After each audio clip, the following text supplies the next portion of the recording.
பாப்பா 2 பேத்துக்கும் school leave விட்டுட்டாங்க. ஸோ, நாங்க வீக்லி ஏதாவது ஒரு ஸ்பாட் போயிட்டே இருக்கோம். இந்த வீக் நாங்க போயிருந்தது வந்து பார்த்தீங்கன்னா, நம்ம பொள்ளாச்சி ஆழியார் டேம்க்கு தான் போயிருந்தோம்.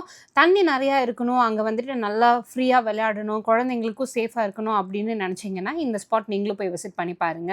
ஸோ, இப்ப நாங்க வந்து நடு ஆத்துல தான் விளையாடிட்டு இருக்கோம். தண்ணி வந்து பார்த்தீங்கன்னா, முட்டி அளவுக்கு தான் இருக்கு. இந்த இடம் எங்க இருக்கு அப்படின்னா, எக்ஸாக்ட்டா பொள்ளாச்சி ஆழியார் டேம்க்கு முன்னாடியே ரைட்ல ஒரு சின்னதா கட் போகும் ஊருக்குள்ளார. அதுக்குள்ளார போனீங்க அப்படின்னா, இந்த மாதிரி இடம் இருக்கும்.